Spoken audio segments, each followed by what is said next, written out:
Hello, everybody. Today we will be resuming the story quests in the dungeons. We will be looking at what took place in the Ikebukuro Underground Coliseum. This dungeon was released in shortly after the release of, or exactly after the release of Chapter 10. So make sure you see that first. Chapter 10 and every chapter before that is. With that said, let us make our way into the dungeon and see what is up.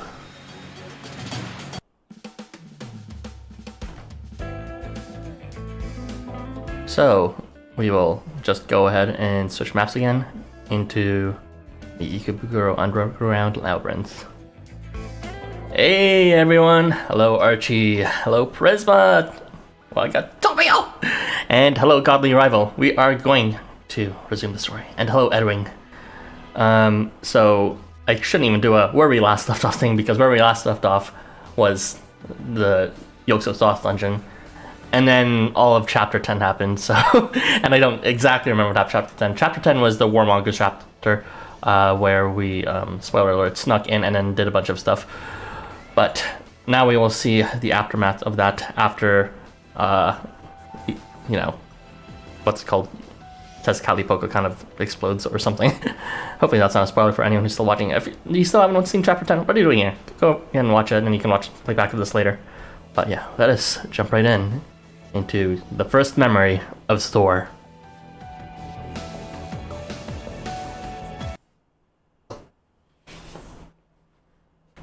So hopefully these will load super fast again, just like last time. Yeah, there we go.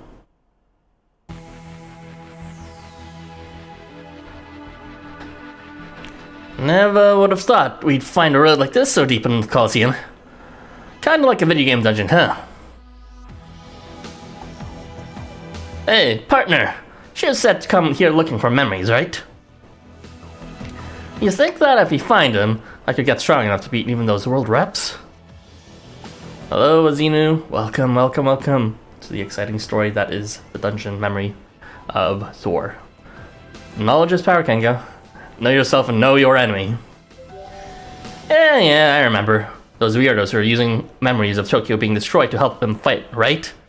Referring to the invaders.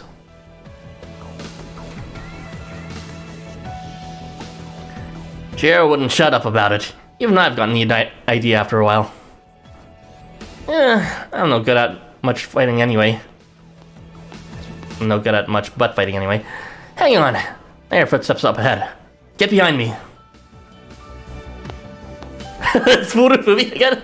I didn't expect that. I thought we'd only see Furufumi for the first one. Oh, that's surprising. Oh? What are you doing here, Arthur? That is my line.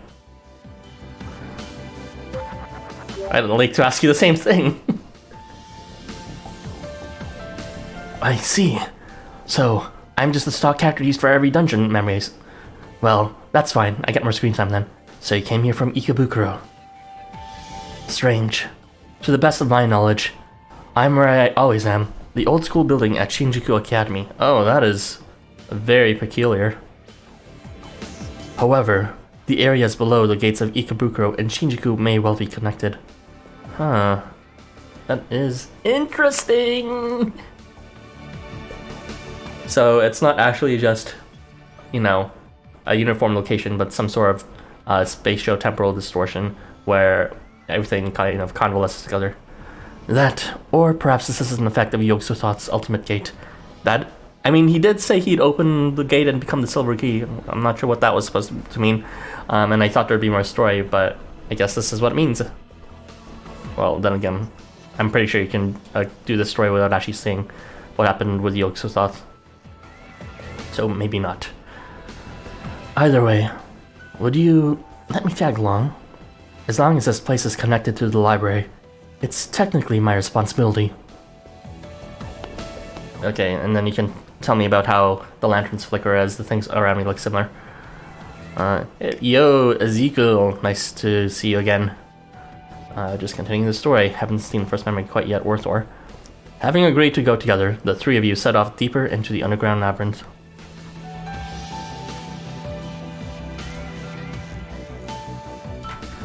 Our sacred artifact should begin to resonate the closer we get to our destination. You know as much from last time. I think that happened in the main story in terms of resonation. But I vaguely remember it. We were like attacked by dragons or something like that while we were trying to fight a buck. I'll go ahead to light the way. The two of you focus on your sacred artifacts. Well, now it makes sense why Fudufumi is the Switch map guide. I thought it was just like a bit weird since he was only in that one dungeon, but I guess he's in all of them. Following the resonance of the sacred artifact around Kengo's wrist, the three of you cautiously navigate the maze. You walk for quite some time before finally the scenery around you loses shape and vanishes in a burst of blinding light.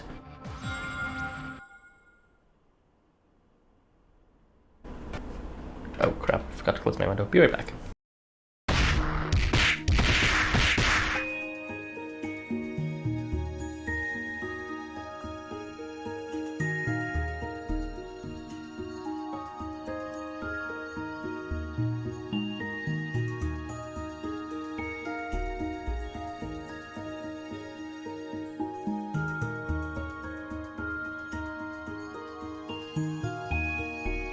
Alright, back. My window was actually closed before, but this has not happened directly before the stream and I had to open it for some reason. Just as I thought. You're strong. I can tell a lot of things by crossing fists with somebody. Who they are. How we're getting along. Hey, I want to ask you something. Would you want to be my partner? I know that sounds like a stupid thing to ask, seeing as we were beating the crap out of each other 5 minutes ago. But I want to fight even stronger opponents, and I can't do that on my own, so I'm begging you. If I want to get ahead in the Ikebukuro ranker battles and beyond, I gotta join forces with somebody else. Well, it's not us. I'm intrigued. Would you two tell me more? Ooh, the fuck? Wasn't Odin, like, not allowed in here? So, was he in a previous loop? And then Perrin is now in our current loop and now that's why he can't join? But that's good. What? Odin wasn't allowed inside our World of Tokyo before. Interesting. I have no idea how to voice this guy, but... You may call me Odin. If you'd like, I would be thrilled to manage your battles from here on out. Odin, huh? Never heard of you. And I'm guessing you haven't either, Ayrton. Were you watching us fight the whole time? You one of those guys who are trying to scout me? No. I work only for myself. I follow no one's orders. All will be revealed. We shall see. I mean, I did wonder what they were going to do in terms of if there was a recurring character, who would it be? Because in the other one, it was Azathoth. I don't get it. Why do you want to help me? You don't even know me. Our fight was magnificent. My heart sank to watch it. It reminded me of two warriors who were once very close to my heart. I guess he fought Thor at one point. Consider my help a token of my gratitude for allowing me to witness such a display. My role allows me to rule over battle. Leave the preparation of your battlefield to me. Osei does the, what's it called, teleports behind you meme. And then the scenery around you blinks out. You and your friends are left standing in the darkness. That was right after I transferred. Right after I fought Kengo. Where was Shiro? Well, wasn't that just a heartwarming memory? If it's fighting you want, my stories will make your head spin. Hey, there's Thor. A voice like thunder echoes through the underground corridors, and Kengo's belt of power glows brighter, as if in response. You're that exception. I figured we'd find you down here, but I never figured you'd just be some musclehead. If you want to fight, I'll take you on. You seem like you'll make for a nice warm-up. Well, ain't you a feisty one? You know, I kind of like folks like you. Folks who refuse to know their place. Well, you know, with Thor anyways, we in chapter 3 we never got to actually talk to him properly because he was kind of infused with mad with power because of the infinitude exception that was happening. But it seems that now that there's no actual contradiction of powers happening, he has a sane mind with him. So it's a bit of a different kind of exception than like Shiro's. Fantastic boyfriend sprite Odin. Yeah.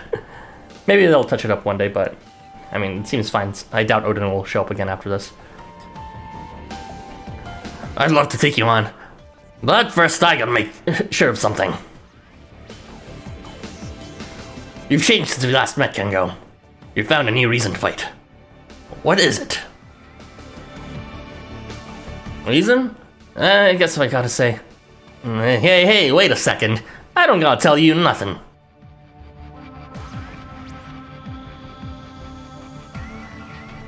Back then, you reminded me of my younger days, fighting only for yourself just to get stronger. So I'm curious, why is it that you're here in this Tokyo? I lag hard. What Thor and Odin was talking about? What Thor and Odin was talking about? You'll just have to back read. I'm pretty sure the stream was going fine. Maybe it was on your side, but they're kind of just talking now. Thor hasn't really said anything yet. He's just asking about what changed with Kengo. And what you gonna do if I tell you? Make fun of me for it. Like hell! That'd be stupid. Maybe I teach you ways you could get even stronger. Ever think of that?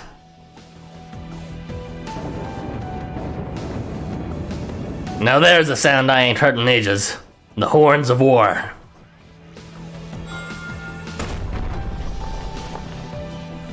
I believe a new path just appeared somewhere deep in the labyrinth. Alright, so Yoso's thoughts seemed... He had the memories of anywhere across time and space, as well as a focus on Azathoth's location. Hence why he was considered an exception, because his ability to look all through the memories of time and space was kind of just like busted, I guess, and didn't really fit the realm of limitations that the game wanted to set forth. We'll look at Thor's second memory now. So, what I'm trying to say is, I'm wondering what exactly Thor's memories entails. Or, you know, what its realm is.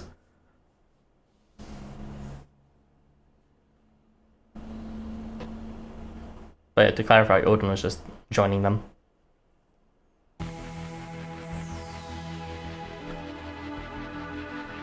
Your little group heads down the newly opened path, Furufumi in the lead.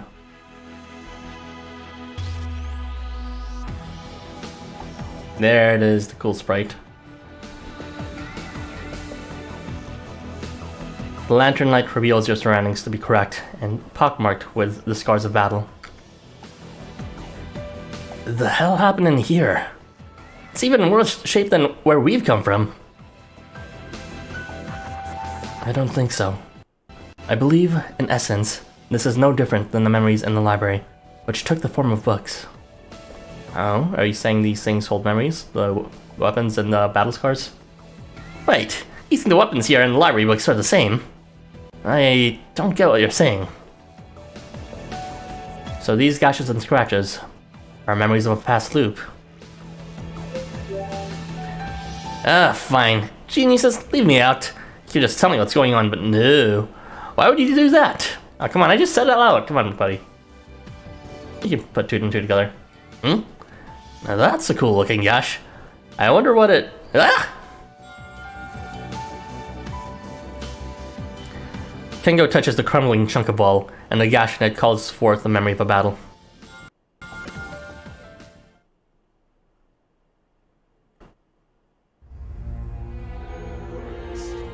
Oh, Kirito and past loops. Interesting. The back alleys of Ikebukuro are shrouded in fog, but that doesn't stop you and your friends from charging in head first. Back alleys of Ikebukuro. Standing there is a boy with a knife, staring back at you with an icy expression. Around him are the signs of a struggle and a still warm body. Or at least part of one. Odin is the first to speak.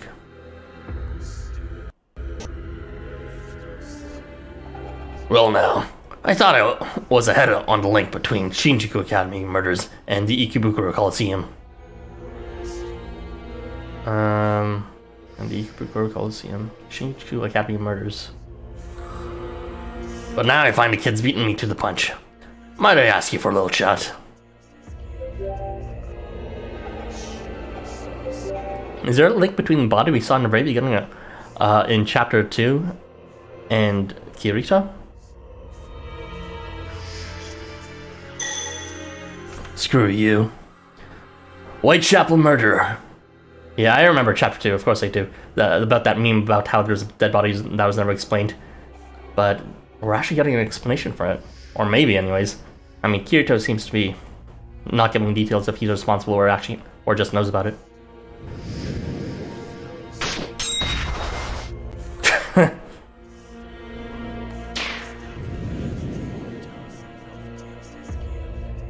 That was a close one, old man. Don't drop your guard around him. I remember him. He's one of Oniwaka's flunkies who pulled that stunt in the ranker battles. I know that face anywhere. Now, the mystery of Kirito is something I never thought we'd be touching until much later. So does this mean he's behind the Shinjuku Academy murders too? More than one, huh? Oh, wow.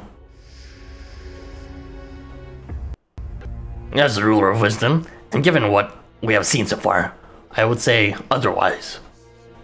Alright, so quite possibly he's not, but he does seem connected. Hey, didn't you say you ruled over war? You sure we can believe this guy, partner? Crimes committed by secret artifacts are erased when the app is closed. That knife can't be the weapon we're looking for. Yeah, that's true. But this is cool! Oh my god, they're actually acknowledging the murders that happened in the second chapter. There's like, no one ever talked about that again as if it wasn't even a big deal. But now it's like, reopening it. Interesting. I wonder if there'll be a result at the end of this. If you ask me, this boy just happened to be in the wrong place at the wrong time. Why did the criminal only leave one part of the body anyway? And why that part? Was it the arm or leg or something? I forgot which part. I have a couple of ideas. One is that a stray transient is eating one part and leaving the rest behind. Like broccoli on a plate.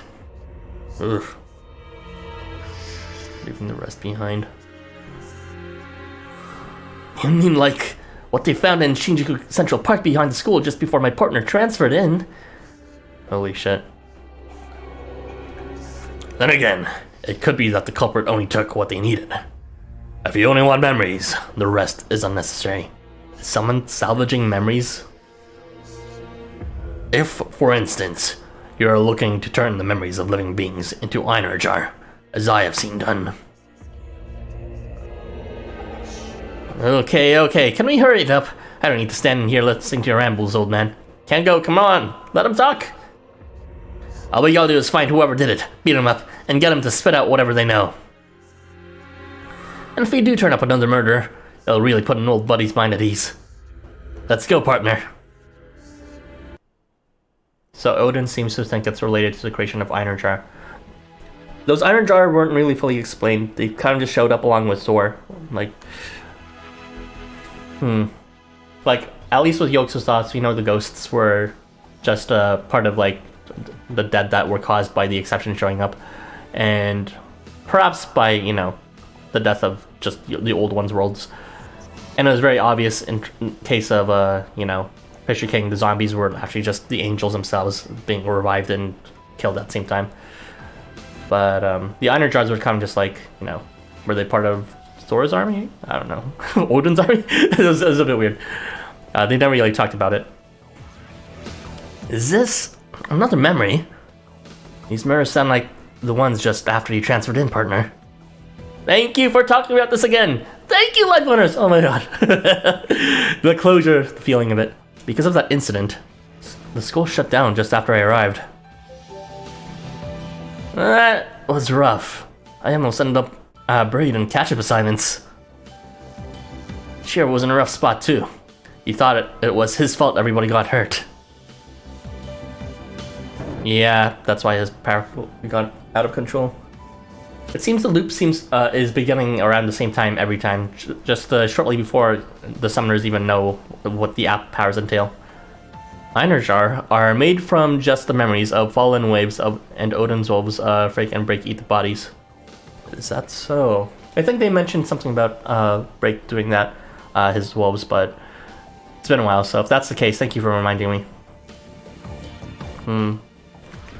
Wait, that's it? Where's the battle scene? Damn it. That bastard had me saying so much red I missed the best part.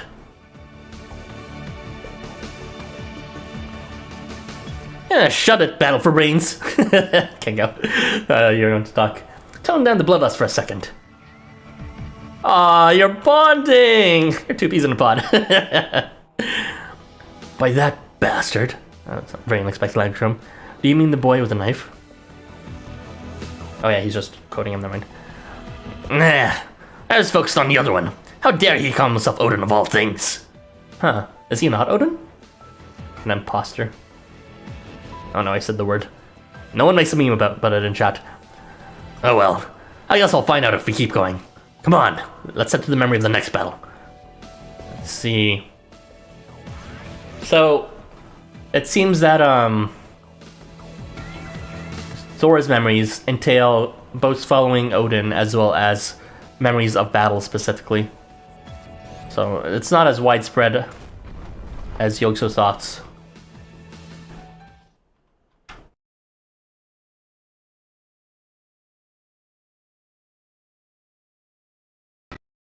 With that said, he has the advantage of his memories not being restricted just to where Azathoth is. But it is still a lot more limited in terms of who he's focusing on. I'm not sure if he necessarily has to focus on Odin though, but it seems to be that's the memory so far. But it's probably the case. I mean, I'm not sure how you... Maybe it's just wherever Kengo is, since he has a sacred artifact on him. Odin, more like, oh no, he didn't. Don't make me say something like that. Don't make me say something so asinine. Alright, third memory, let's go.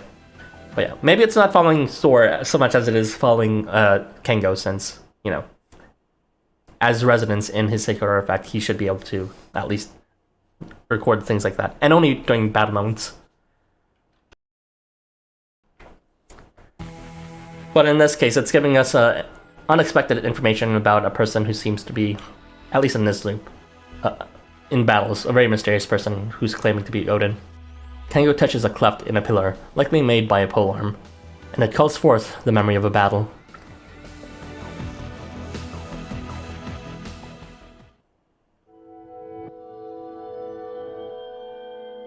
I'm pretty sure I'm the one who was tricked here. What loss? Well, a loss is a loss. You win, Arthur. Thanks to Odin's resourcefulness and political guile, he managed to corner Oniwaka Hozoin of the Berserkers in short order. After losing to you in a duel proposed by Odin, Oniwaka admits defeat. Is he rigging battles for us? So, Oniwaka had nothing to do with the murders. Then, what the hell? Oh, whatever. It ain't happened again, as far as I know. Let's just call it settled. Maybe in this loop specifically, we're also investigating the murders. If my guess is correct, it was likely tied to the awakening of Arthur. The murders are connected to our arrival in Tokyo. Can you say something, old man? No, nothing. I was merely stating that I agree with your opinion that we need not delve any further. More importantly, we need to deal with Oniwaka. I'm impressed. You're cornered, your underlings have run off, and yet you are holding onto your fighting spirit until the very end. Oniwaka Hozoin, was it? You, warrior, have impressed me with your bravery. Will you become one of my Einar Jar? Will you become my son, receive my blessing, and follow me into glorious battle? Your son? Wait, you, Kengo. Does that mean you're now Arthur's brother? The hell? No way! Hey, Odin, you listen here. Let's see. Hey, I said that as a joke last coin stream about the murders. Yeah, you did. Very, insightful of you. I don't got no memory of me or my partner becoming one of your iron whatchamacallits, or of getting adopted.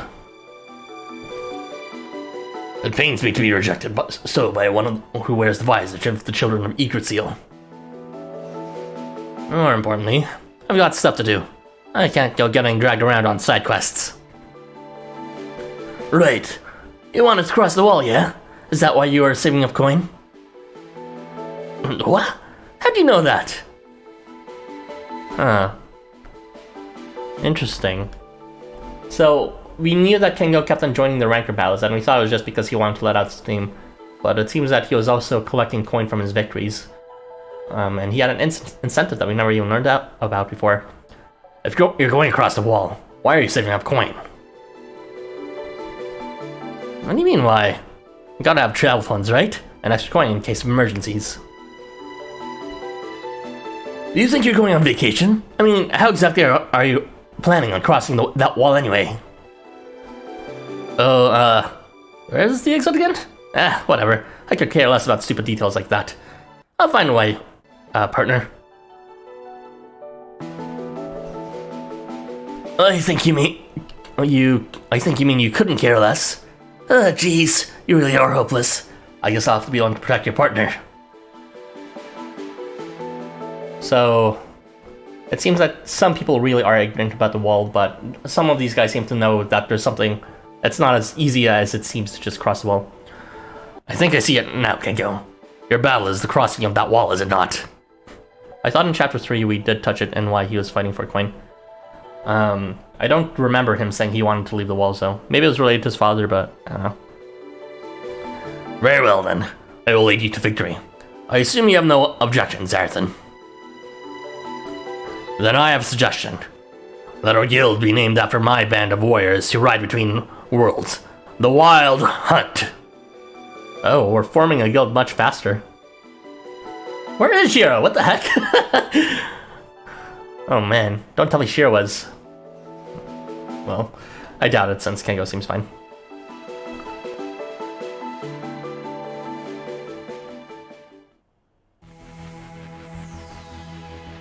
Wait, you're really telling me that I can't just cross the wall if I have enough money? I did wonder what you were saving for. They may have mentioned him saving coin, I'm not entirely sure, but if they did mention it, they definitely didn't say that he wanted to leave the walls. I hear that we've had contact with the outside world, but it's a mystery as to whether that contact has been maintained. Alright, the mystery of the outside walls, that's been covered too! Holy shit, there's a lot of big things been covered in these dungeon stories, I like it. A lot of things that, I thought they would just have shrugged off until much later. There are tales of those who've crossed the wall, but there's no telling how many of them are true.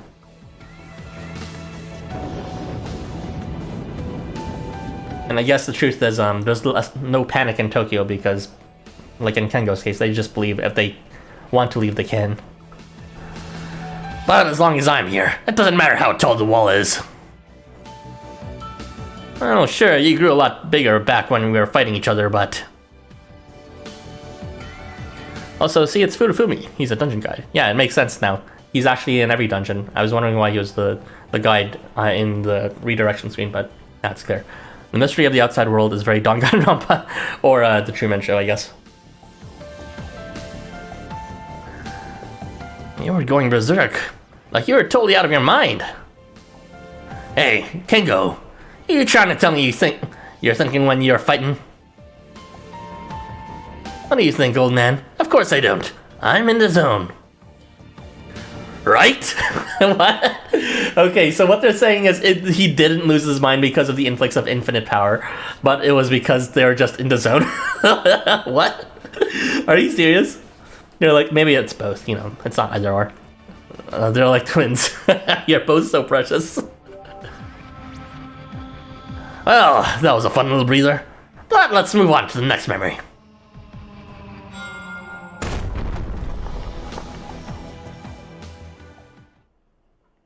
Battles of Memories, huh? Just like the song, Don still Spanza or something like that, and then it says like Battle of Memories of Battle. Yeah, we did really seem to be buddy with Thor in chapter 11. If you haven't seen chapter 11 yet, I mean, you don't need to see it for this, but like you should have seen chapter 11, so please get that.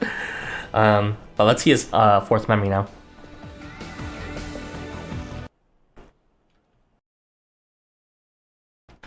So this was Duo's secret weapon in terms of keeping these memories in here. I wonder what that connection is though.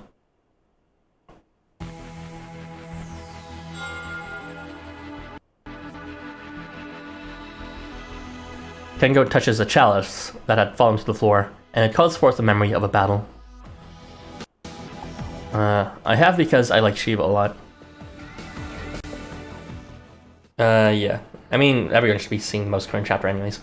That is translated. The Tycoons and Missionaries are at war. What should we do, Arthur? I say we question where Shiro is. Okay, partner, I get it. We'll help out, okay? What is Ryota even doing over there? He's no good at fighting. Sorry, Odin, but my master's life comes first. The only one I follow is Arthur. Because, like, without Shiro, or with Shiro, we made the guild. So the only reason I can think of why we went along with the Wild Hunt instead is Shiro seems to be out of the picture for some reason. Although Ryota seems fine, but Oniwaka is in the same guild as us, apparently. And actually is here when he was not in this chapter. Let's see. Also remember in chapter 11, Mephistopheles took Duo on the ground. This is what I mean. Huh. Oh yeah, I guess that's true. The situation with Mahakala would be very dungeon-like then, right? Mahakala being like some sort of infernal dungeon leader, just like Thor and Yog-Sothoth is. Interesting. I mean, I did get the sense it was something like that, but you know, I've never seen these chapters before to really get the comparison directly.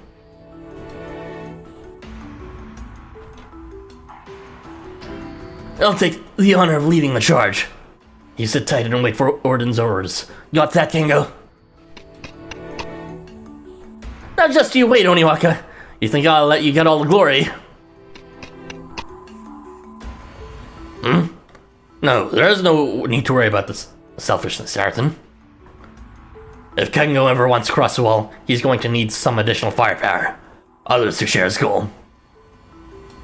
I don't know what the implication or connection is yet. I just feel there is something there. I mean, that wasn't a resolved plot thread, so it has to be something. Like, Duo went there for a very specific reason. And Mahakala was there, and Mephistopheles seemed to know a lot. But yeah, I agree. Maybe there's more than one dungeons than just the main dungeons. Quite possibly. Maybe one for every attribute, one for every one of each of the 3 true guilds. Because, like, you know, after the first 5 was Arc, Ryota, Toji, Kengo, and, you know, all that. Like, just those 3 other attributes, or 4, if you count all range. All round, that is. Besides, you shine brighter than any other. If it is your wish, I must make it my command. Together, we shall form the Wild Hunt. Our first campaign will be glorious. All the guilds of Tokyo shall know our name. Go to your friend. No doubt Kengo and Oniwaka are clearing a path for you.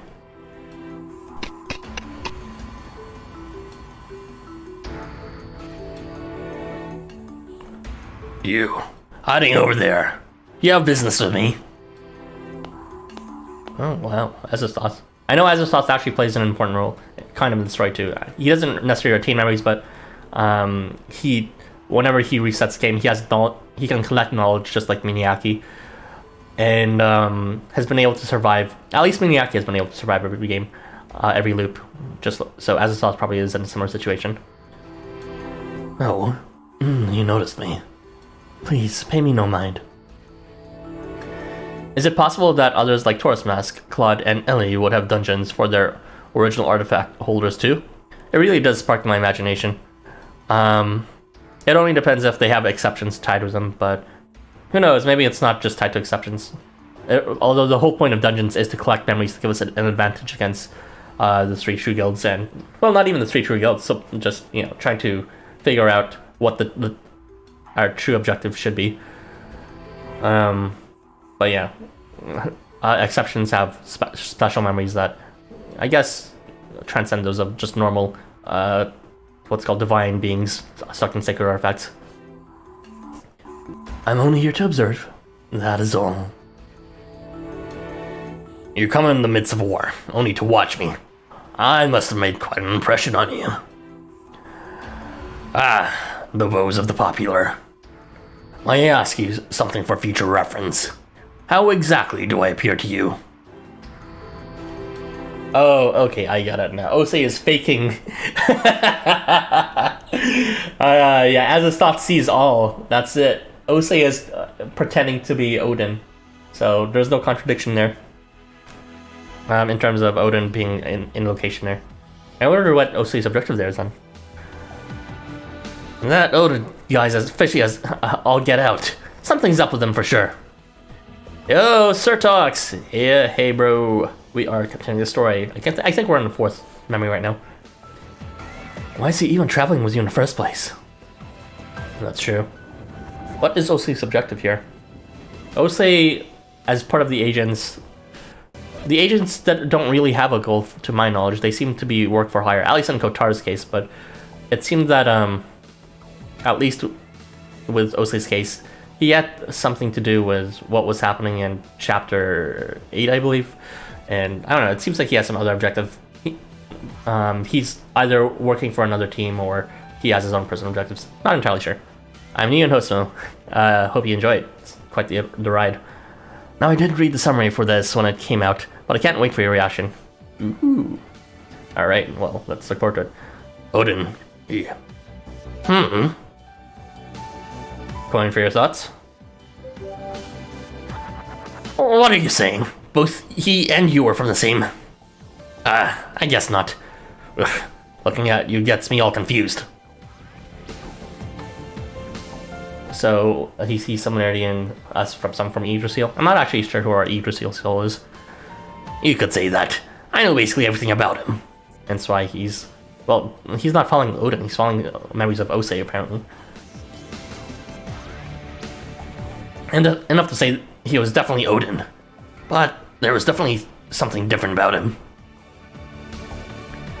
I just want to find out what happens next. Let's search for the next memory. Same. Kotar for hire. Miniaki for keeping his students safe, as far as I can tell. For Osei, secret. Yeah, Miniaki seems to care about his students a lot. But Osei's... Yeah, I guess even though they are for hire, all of them under the same agents, they do have different objectives. With that said, I've never seen them outright contradict each other. Oh, that's the wrong one. Too used to that. Alright, let's see the 5th memory.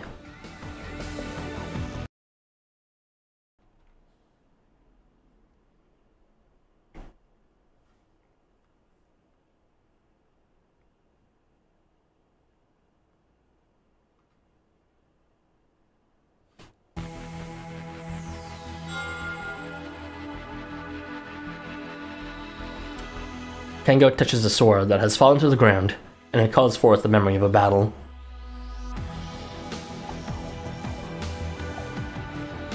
They are all careful not to conflict, it seems. Yeah. So the agents, they're for hire, but maybe they have some sort of, creed to not get in each other's ways. Wow, it's complete. To your best.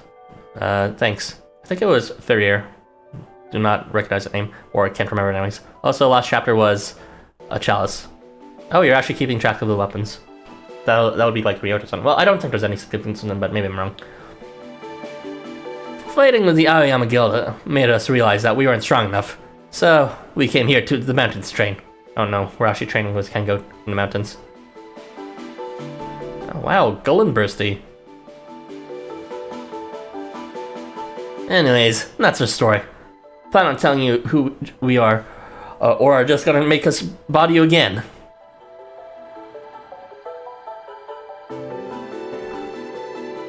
There's no mistaking this power. Were I alone, I would have been led astray by your new forms, but... Huh? The all-knowing one has spoken, and he cannot be mistaken. Reincarnations of Freyr and Thor. Oh, where's the Freyr reincarnation, I see. Long have I searched for you, and Thor.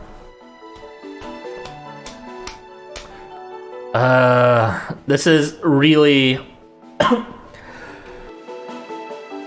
This is really more important than you think. This also touches on something that I've been wondering in the back of my mind for a long time. Gullinbursti was considered an event unit for the most because he was summoned mid-story, and he was not summoned in the main scenario quest. He doesn't exist in our current main loop. So it always made me wonder how these things work out in terms of, like, are they only summoned in that one loop or something? And it also made me wonder, how does that work out? Are they resummoned every single time from the world? That would only make sense if the loop doesn't just happen in Tokyo, but it happens in every other connected world as well. So, the fact that Gullinbursti is here kind of implies that. He seems to not have memories of every other time, independent of it. So, maybe, just maybe, this means that every other world that's connected also experiences a loop of some kind. And the only way you can really retain it is if you have a world pillar to hold on to your own. That's never been confirmed. They've only talked about loops in Tokyo, but very peculiar situation with Gullinbursti here. Well, maybe I'm making 20 assumptions. Let's continue and see. And also, I forgot Gullinbursti's voice eventually. Reincarnations of Freyr and Thor. Long have I searched for you. But doesn't Chapter 9 state that Tokyo is enclosed within its own loop? I mean, I'm not sure if it exactly said that, but if it was, it does not explain why Gullinbursti seems to have forgotten meeting us in another loop. And this is a complete distinct loop, presumably, which it would have to be, I'm guessing, because this is the first time we're meeting them, apparently, from the New Year's event loop. So, his memories are being reset either way. And he's being, like, not just de-summoned, but, like, reverse summoned, as if he was never summoned there in the first place. So, very interesting. Because, like, putting a timeline on things, for, like, Babylon and stuff like that, you could say that she was summoned before we came to Tokyo. But for cases like Gullinbursti, he was definitely summoned after we came to Tokyo. Maybe it's the circumstances similar to Mario Galaxy. Same pieces, just arranged different each time. Not all transient events are in every loop. Something is beyond time. I hope some enter main quest. Well, yeah, that's the thing. It's like, some of us just don't exist. Like, Aegir doesn't exist in the main side quest. But he's in neurons, just like Gullinbursti, or at least so I thought. So yeah, this is more important than you think. At least that's my perception. Maybe maybe they'll explain it. It'll be simpler than I thought.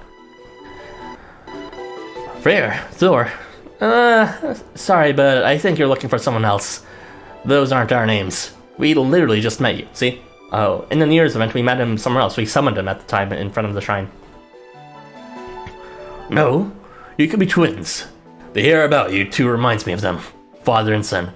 True devil-may-care warriors. But my judgment notwithstanding, the word of the almighty Odin could not possibly be mistaken. Did you just say Odin? My name is Gullinbursti. I live to protect and serve Freyr, the shining god. Heir to Freyr's light, our meeting here must have been ordained by the heavens. This is going over my head a little. Anyway, I wonder if we'll meet Freyja. Part of me hopes not. I'm not sure who Freyja is, but I'm guessing it's just a lore thing that you need to know outside of Housamo. Please, allow me to once again serve by your side. This time, you shall not fall. We will once again face down Ragnarok, and this time as one.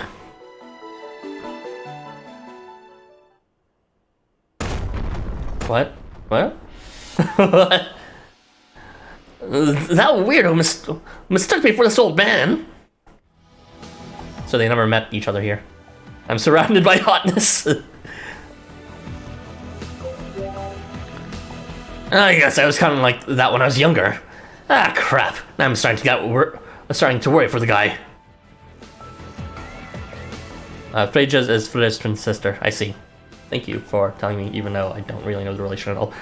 Hey, don't go getting yourself tricked by some terrible partner like Odin. You hear me, Kengo? Don't go believing everything you're told. You gotta realize that you're dumb and easy to fool. As he says he thinks Odin is a genuine article. Tell that to memory, Kengo. The Kengo right here is sharp as a butter knife. Well, you gotta admit, he is a bit smarter. Right, partner? Why are you laughing? So, Gullinbursti was in Tokyo too, huh? He was always hanging around there.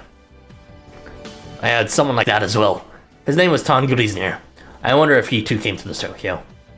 Well, I don't know if Tongrisnir is part of the main story or not, but we haven't met him either way, because he was not summoned in the middle of a battle of the bells.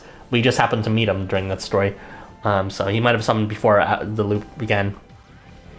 Magic, nature, and love. That sort of thing. Also, there was an instance where Thor dressed up Freyja, I see. And I'm sorry for not speaking much since I'm Spanish, and I barely have a ratio of 70% in English. No, that's perfectly fine. Thank you for joining. You know, we all try our best, and it's definitely a proactive process to learn. The fact that you're here trying to speak, it speaks volumes in terms of how much you want to move forward and join us. So thank you for that. Butter knives aren't that sharp. I can't believe I missed that. Man, I feel like I'm beginning to get head around these guys. Why'd I have to get stuck in a place like this? I want to go run wild in Tokyo like them. Yeah, I've been cast out from Tokyo, just like so thought. I wonder what the reason for his casting out is. I'm sure you must know the reason, Thor. It's pretty easy to guess. Is he too destructive or something? The best solution for someone who's being a pain in the rear is to send him far, far away from battle. Ain't that right? Are they saying he's just annoying? Are they really just saying he's annoying in terms of kind of being too destructive or something?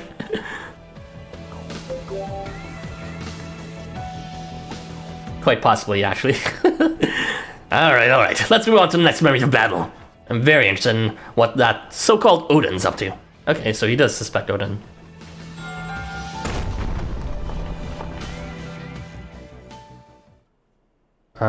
Maybe he means Odin's a real person, but he doubts the memories of this Odin.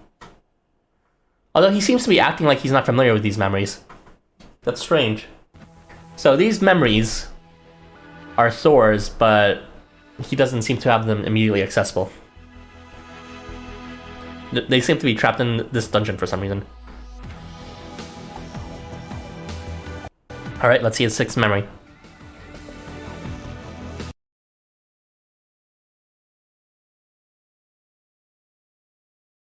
Now, the very existence of this dungeon is tied to Duo's planning, but I'm not sure how Duo planned this with Thor.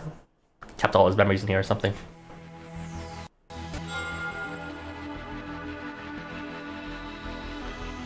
Kengo touches a bullet hole in the ground, and it calls forth the memory of a battle.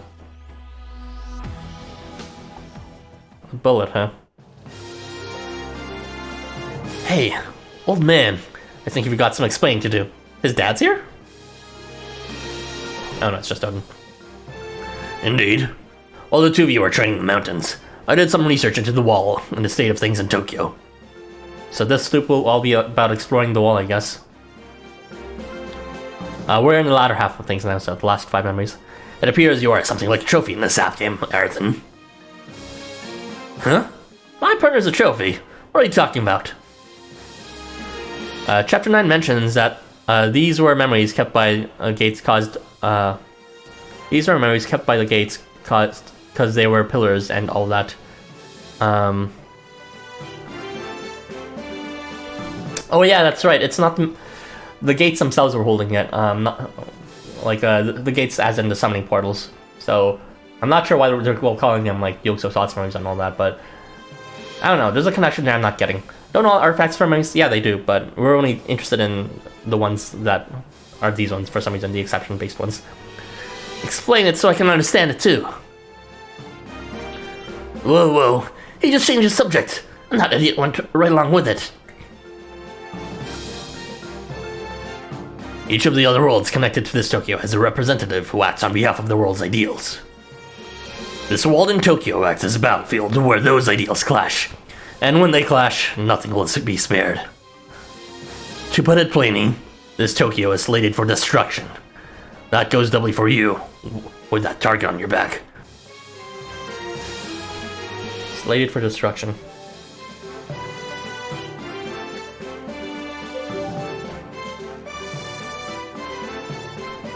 Not to mention, every one of them has a role and rule that trumps your own. I said it make it easier to understand. So you're saying my partner is in danger. Specifically, it was dark matter that stores light, and sacred artifacts are made of that, as well as the gates, I think. I'm not sure about the gates, but the walls are definitely made of dark matter as well, I believe. I remember that much, because dark matter seemed like an important term, but they kind of mentioned it in super passing.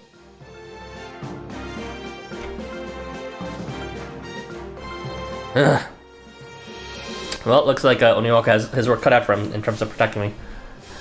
I couldn't even beat Oniwaka on my own. And there's no way I could beat 23 others who are even stronger. Still, my partner was the one who helped out when I was in trouble.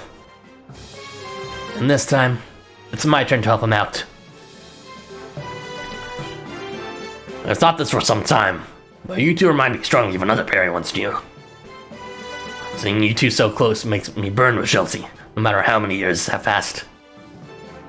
How would he have memories about Thor and Odin as Osei? Sorry, Thor and, what's called Freyr. I won't tell you to stop, but perhaps could you consider adding me to the equation, just a bit. Don't go doing anything rash, Kengo. I'm the one who's going to protect Aerithon. Its skill may have changed, but this is still a war, and that makes it my area of expertise. If you want to escape this abysmal situation, the key will be that dream of yours, Kengo. My dream? You mean we're gonna cross the wall? Oh my god, they really are touching every single like big question that wasn't touched before. I love this so much. I'm not wholly happy with it, but I agree. We should have you cross the wall, Aerithon.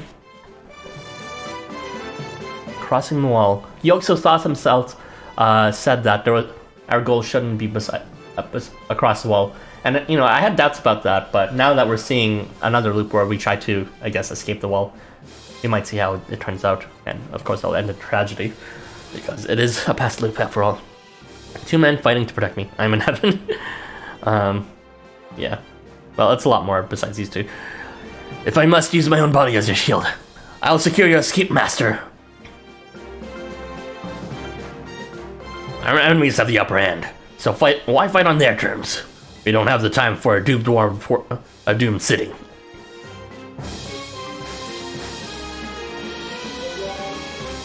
I see. So they're thinking of escape now. We need to get to another world before the other guilds start searching for Aerithon.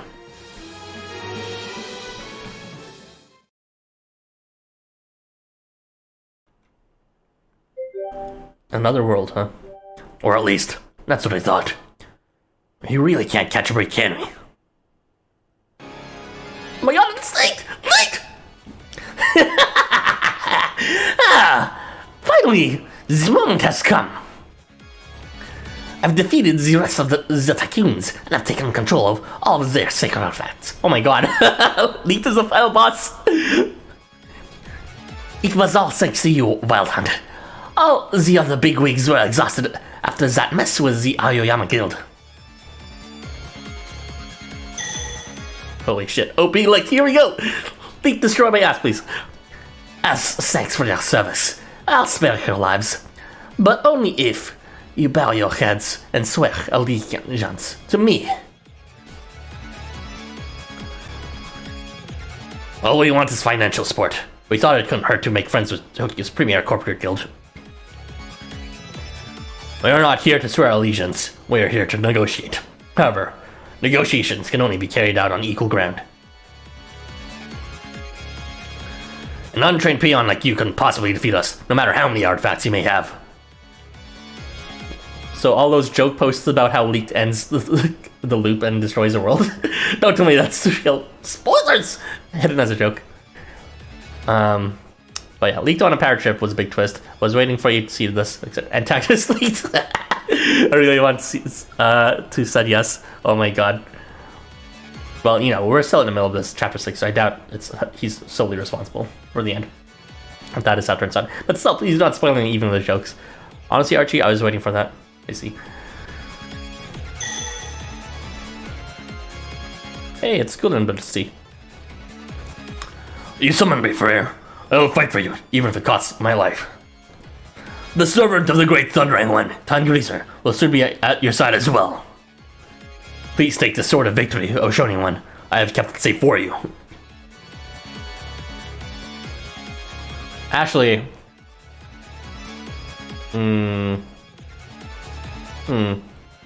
See, now we know that, what's it called? People can be resummoned in different loops. And the loop may or may not... the loop doesn't necessarily end with their death. It could end... It could end, for example, with Azistoth resetting and waking up. So, it's some sort of grand change of face. Now, what I am still wondering about is when the loop actually restarts. To what point does it rewind up to? Because I just assumed it was when we were summoned, but in reality, it might have been a bit before that as well. Just like how the loop doesn't end when we die. The Almighty Odin, Shining Fire, Thundering Thor, and the trusty servants are finally reunited. Let us brave Ragnarok once more. If you think you can best the warriors of Odin at their finest, then do your worst.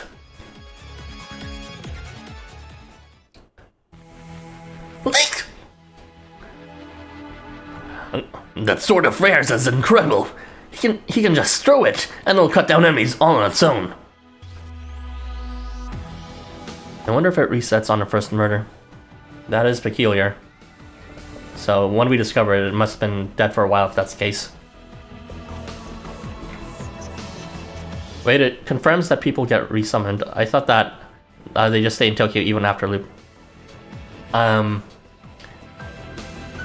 No, I was saying that people like Gullinbursti who are summoned during a loop, they may or may not re-enter the loop, which that just implies some things, but not necessarily confirms it about the other worlds connected to Tokyo. But yeah, nothing really confirmed about it otherwise in terms of resummoning. Now that's the sacred artifact, you know. It brings certain victory to its wielder. But still, even if we had been fully prepared for Ragnarok, would we have been able to escape it? What is that man planning? And why is he doing it in Odin's name? Alright, I see. So what he's saying, he knows Odin, and he knows that that's not Odin. Another! To the next memory! I sort of figured that once you got summoned once, you got trapped in it. I mean, that's not necessarily true, as we know that Gullinbursti and didn't necessarily get resummoned and all that. With that said, it does seem like a common trend is our resummoning. Specifically ours, not anyone else's. So, it does strongly imply that there is a connection between the start of loop and our... Why do I keep on going here? And our reappearance. But, like, maybe they're just strongly correlated and not necessarily simultaneous. Alright, let us see the 7th memory.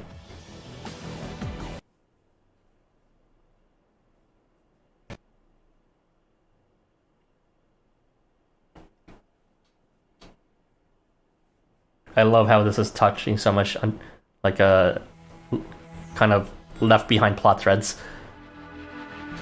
It's entirely possible Gullinbursti could have just been put in the mountains the whole time once he was summoned, but there is a clear point a loop resets. I mean, even if that were the case, he was clearly summoned in a different location. Well, I guess we didn't see his summoning, but I don't know. It just seems weird that, like, we wouldn't know him at all at that point. A live dungeon gameplay. No. Not again. Anyways. Not for a while. Kengo touches a mechanical arm that has fallen to the ground, and it calls forth the memory of a battle.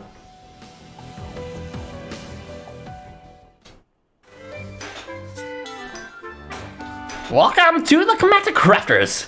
You can call me Kurgane. If it's technology you need, you've come to the right place. So, you're the Wild Hunt, and what sort of request brings you here today? We'd like you to augment our guild ship. We have some wealthy backers, if you catch my drift. so price won't be an issue. Did we just cooperate with Leek suddenly? Well, I thought we were fighting him, but, you know. I guess we fought with him and then we were on equal terms, and now it's just, oh, we have his support.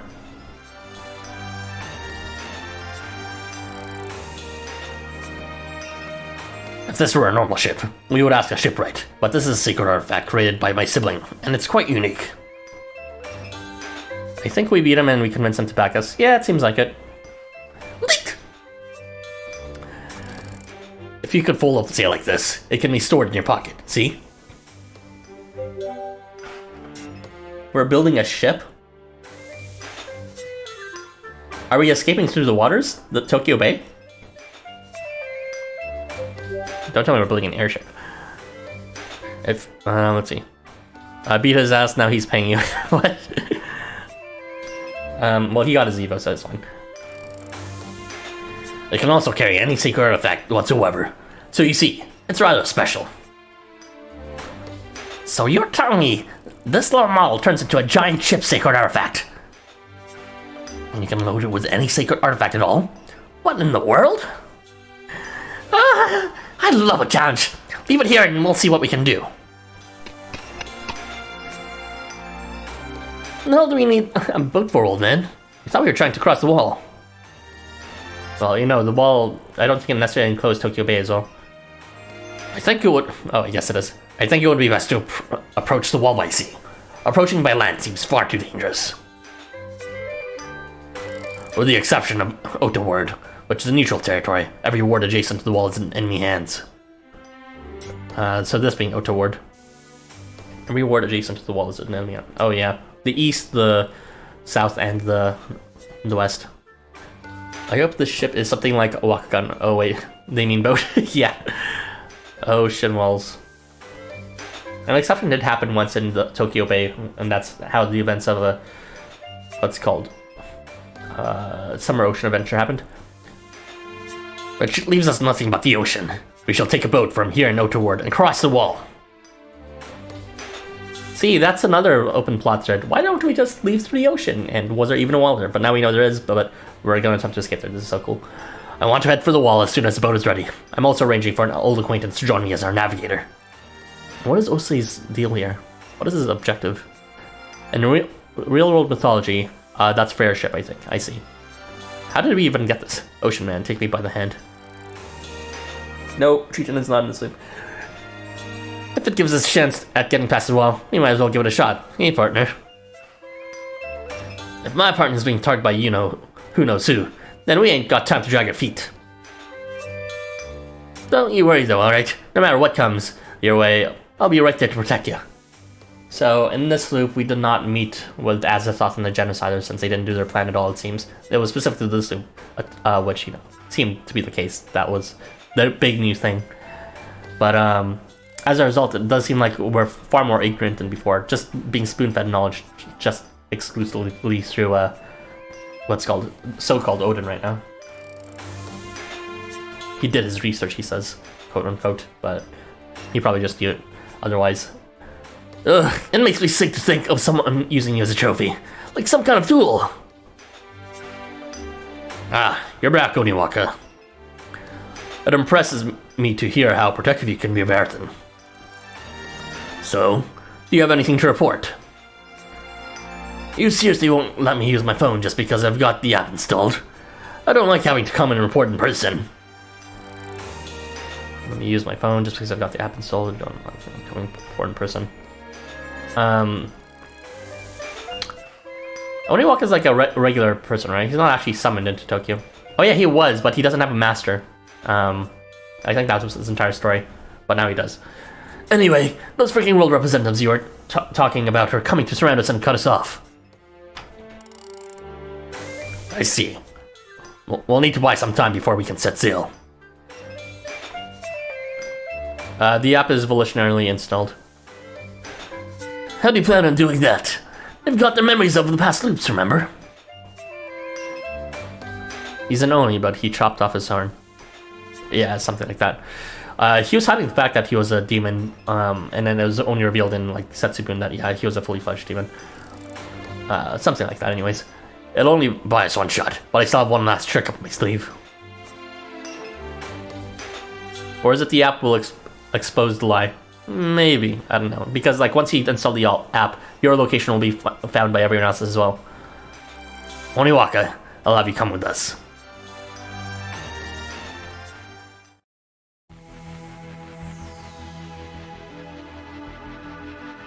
That Odin guy said they'd go by sea, but there's still a big stupid wall out there, right? Yes. The wall surrounds the entire perimeter of Tokyo, including its ocean borders. Everyone learns that in elementary school. Oh, come on, you never mentioned that before to me. How does that work for the ecosystem, though? It was like wall surrounding everything. That does not sound like it'd be very healthy for water flowing in or out, and life as well. Yeah, sure, but I just slept through all my classes. Wait, it's not like you ever seen it in person either, right? Is the wall so far from the shore that you can't see it? I suppose I haven't. I have no idea how the wall actually stands in the ocean. This could be an issue. Huh, okay, I guess I don't know. I'm making assumptions that the wall that we see in the land part is the same as the one in the ocean, but it might be different. My entire life, I've been told there was a wall there, so I just believed it. No one's ever seen it before. Interesting. There's a wall back in my world, too. Hey, I just remembered something. Don't yell at my ear. I like it when you yell. What's all that yelling for? What do you remember, old man? What you were saying remind me. Ain't you the smart one, Kengo? This wall. Everyone believes it marks the end of this world. The problem ain't whether it's actually there or not. What's important is that everyone believes it is. Oh my god. See, I thought the manifestation of beliefs into reality was only a thing for within walls. I didn't think it would actually include the wall itself. That seems a bit recursive in terms of how things work. What are you spouting off, old man? You lose your marbles or something? How don't you get it, Kengo? I mean, I don't really get it myself, but still. Oh, he's going he has his enraged sprite. Are you talking about epistemology? How when a group believes something, it becomes their truth. Well, that's not what epistemology means, but that is a very common trend in Housamo. Considering that the game masters probably run the app and don't want you escaping, yeah, maybe. This is our 53rd season of Tokyo Hokugo Samona's. The theme of this season was audience participation. Oh no! The spoilers for a game series, I wouldn't say. You don't think Little Sol was just a cute basket carrot, did you? I suppose you mean that cause and effect are reversed. That no one can cross the wall is because no one believes they can. Cause and effect are reversed. That no one can cross the wall is because no one believes they can. Huh. I mean, some people believe they could, like Kengo. There was something like that back in my homeworld too. A boundary at the ends of the world that no one could cross. In Norse mythology, there's a giant fence separating the world. That's pretty nifty. A wall that surrounds our world, dotted by Odin's sibling, Loki. Sibling? Loki's related to Odin. Damn it. I knew that old man was fishy. Don't tell me he's trying to get you to help him cross the wall. Is there something wrong with him trying to cross the wall? Hurry, to the next memory. What's going on? Oh my gosh, something's about to happen. The perfect underdog story. Wouldn't that make for a compelling plotline? Oh, oh my god. Not like this, not like this.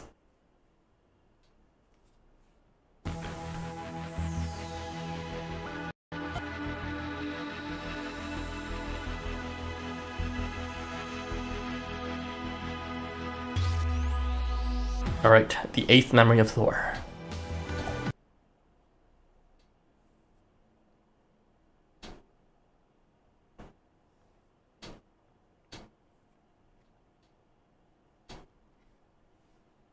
Hello, Joe. I'm sorry I didn't know you were streaming. I mean, did you like come to one of my streams early and comment and say, I'm here first? I didn't even know, like 2 days ahead. These were scheduled for a while, but you know, it's fine. You have the playback. Kengo touches an anchor that has fallen to the ground, and it calls forth the memory of a battle. Who the fuck is fighting with an anchor? Oh wait, Aegir. Yeah, there it is. So the sacred artifacts we're saying are related to the people we're saying. I could hardly believe. Well, maybe just Aegir. I can't remember the rest, honestly. I could hardly believe it when I heard it, but this shining light can be none but Freyr. Aegir time. Very well. I, the ocean's bridegroom, shall throw you a feast.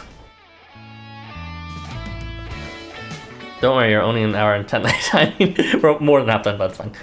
Main quest Aegir Pog. Yeah, well, shocking that, well, technically he's not in the main quest loop. He's just in the main quest as a memory, which is fine enough, I guess. It seems to be tied to allies. Yeah, perhaps. I need to review this just to see what if there is a connection between the weapons they're touching and the people they're seeing. To think that I would be lending a hand to these storm chasers of all things. Allow me to introduce Aegir of Ikebukuro. He will be joining our wild hunt as navigator. Aegir is a part of a guild, huh? Interesting. The possibilities are endless. Aegir and I have been drinking buddies for eons. We'd always invite each other over to our palaces for feasts and like. Next to the vintages from his cellars. The wine of the gods seemed like common ditch water. Ah, to taste them again. Hindsight certainly is rose-tinted. Don't you recall the disgrace you made of yourself when you matched me drink for drink? Now's not the time for all that memory lane stuff. Let's get sailing. Did you think that Loki slept with Horus in mythology? I don't know Norse mythology enough to confirm or deny that. Give my thoughts on it. Don't be hasty, Kengo. Aegir's assistance is essential to our plan. Loki slept with every. If my assumptions are correct, there's no way we'll win a fight at the wall if we must hold our ground at sea. Everything. Yep. Lucky, I guess. Lucky. Aegir's secret artifact can drink up ocean water, meaning it can lay bare the sea floor. That means we can drag that accursed wall out onto a real battlefield. Huh. Wait a minute, Odin. Are you saying what I think you're saying? That the wall is Loki's? Never mind. Just leave it to me. I can't have my dazzling diamond fall into the hands of the world representatives, can I? Are they saying that the wall is somewhere else? Is there a collision of worlds or something that is like their wall is enclosing our wall to make a fully enclosed area? No, that's something I've never heard of. That seems kind of like a stretch, but who knows? We're in the realm of the unknown right now. Just remember, Loki is another Emperor Snow. Nice. Hold it. Since when was anyone yours? My partner doesn't belong to anybody except me. Thor? What do you mean? Aegir, that is not Thor. This is Kengo, a classmate of Arthan's. What? Impossible! They're practically identical. Are you sure he's not a love child or some distant relative? Are the walls real? How can the walls be real if our eyes aren't? Also, I need to ask, is the rest of our crew just going to comprise Thor and Fry as vassals? No, we have one more coming with us. He's over there. His name is Oniwaka. Yo, sup? I thought you told me this trip was only for citizens of Yggdrasil. What is the meaning of this? We cannot outdo Loki with only members from Yggdrasil. Loki? Indeed. My brother is just as involved with the walls here in Tokyo as with those back in their homeworld. Loki, to close us all, creator of the wall that encircles Valhalla and the land of Asgard, progenitor of the Jormungandr, who encircles the whole worlds. Encircles whole worlds, that is. Interesting. Loki gave birth to a six-legged horse that Odin rides in battle. Well, that seems pretty wild. Like a wild hunt. My sibling is a member of the Game Masters of the Stokie. What? Loki's part of the Game Masters? Okay, so that's another member of the Game Masters. There's only very few Game Masters we know right now. That includes Alice and now Loki. That's pretty much it. No one else is part of the Game Masters, I'm pretty sure. Damn, that's a very small list. First time since Chapter 9 Loki was mentioned. I don't even remember this reference in Chapter 9. Also, yes, we've really been waiting for Loki for years. I actually don't remember Loki in main style. So I, as Odin, must clean up this mess Loki has created. Sonat forgotten. Oh yeah, Sonat was also part of the Game Masters, I guess, but you know, he's an event guy. He did show up for the main scenario quest for a bit, I believe. You're siblings, huh? I'm impressed, Odin. I can't believe you would still profess to be related to that trickster. Sonat is GM spy in Invaders. Yeah, I remember that. I just forgot momentarily Sonat was part of them. There was a scene when Odin could sense Loki. Odin could sense Loki. I mean, Odin wasn't even... So you're saying Odin sensed Loki, but the only scene Odin was in was actually not even here. It was in Yggdrasil. So maybe there was something happening there at the time with Loki. Oh, so I wonder if they made Loki a horse. That would be peculiar. Yukimura is writing it right now. There, Priscilla. Well, Sonat is complicated, but we'll get to it when we get to it. Okay, hopefully. Let's continue. What can I say, Aegir? Despite everything, family is family. Enough of this dismal talk. I don't want to hear any more of it. Anyway, leave the navigation to me.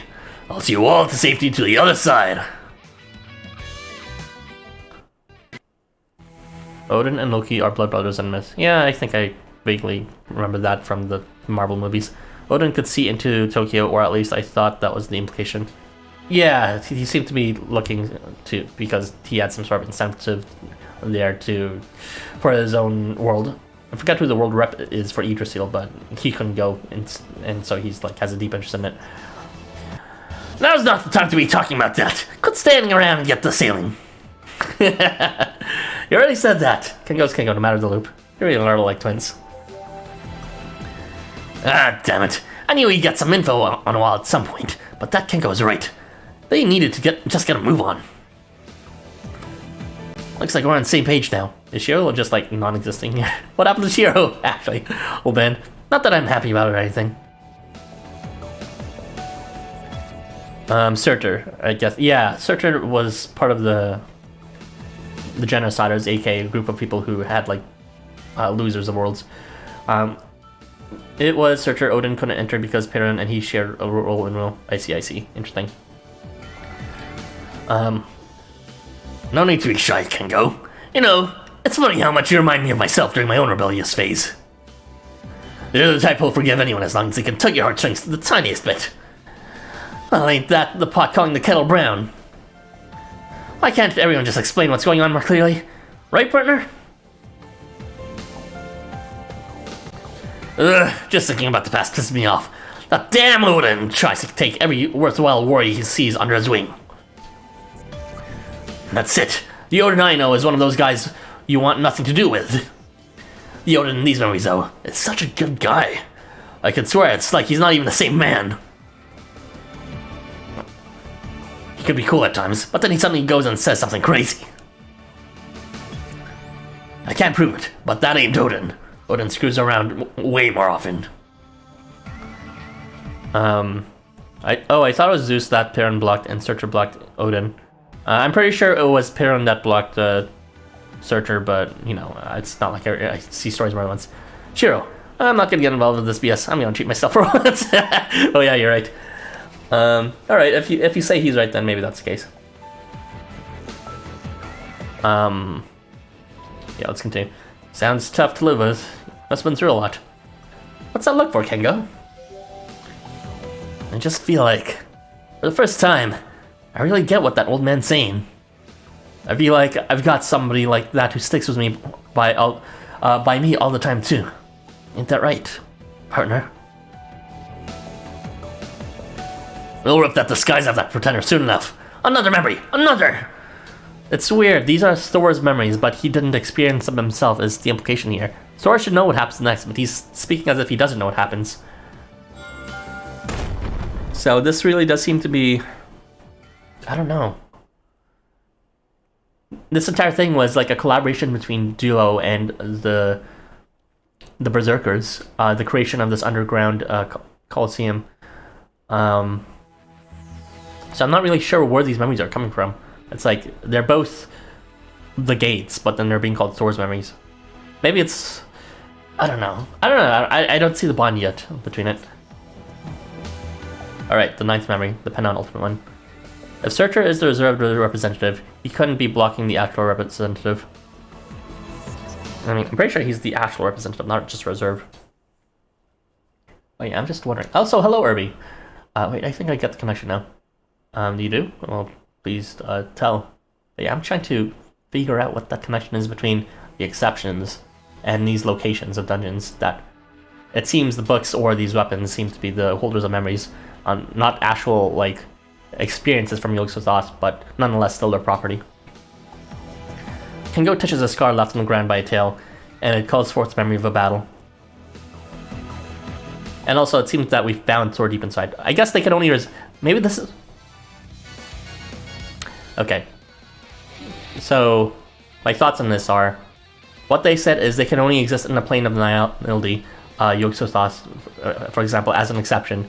Maybe what we're entering in these dungeons is the plane of Nihility, because Thor is also an exception, and that would explain why they're bonded. The plane of Nihility is one place, it's just different areas like that. That's what I think, anyways. So that's where they're locked into. And then they have associated memories locked in there that are not necessarily tied to them for some reason, but nonetheless, they own.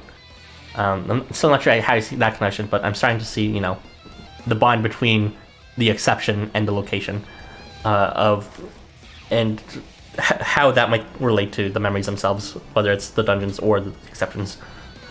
I remember in chapter 11 how they had to blanket Shinjuku in darkness in order to manifest Mahakala. Yeah, I remember that was kind of their form of a wall. There must be something needed to properly call upon the exceptions. Something needed to properly call upon the exceptions. It's just, you know, usually a collision of rules, but, you know, Toji's case was a bit different. A collision of rules or something. Searcher's in his world representative, the same way Shinya is Olympus' representative. Now that I've never heard of, but maybe I just wasn't paying attention. On the threshold of your journey to the wall surrounding Tokyo Bay,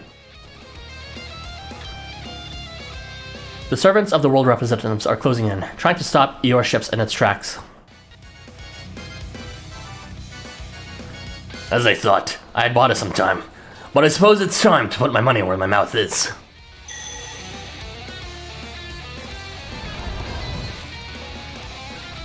Well then, it'll only be for an hour, but won't you fall under my spell? The transient masquerading as Odin places a crown upon his head, turns towards the pursuers, and calls forth his rule. This crown sacred artifact can show others false memories, but only for 1 hour in a day.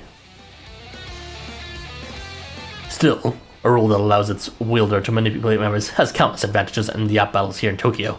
Yeah, that's pretty strong. After all, only physical objects return to the way they were after the app battle ends. Memories aren't affected. Interesting. So, feasibly, he could use this ability and it would still carry on even when the app battle ends. If I use my sacred artifact now, though, I'll be found out by the world representatives. And then they'll have those memories in the coming loops. I'll only have this one chance while they're still in the dark. Behold, the coronation of Heim, oscillating crown. Countless decoys appear, and your adversaries scatter away from the harbor in pursuit.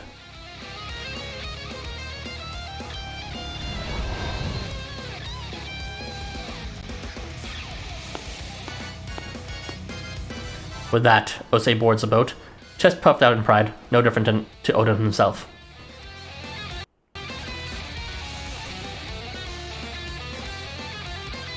Oh, Tankree's here. When did he join?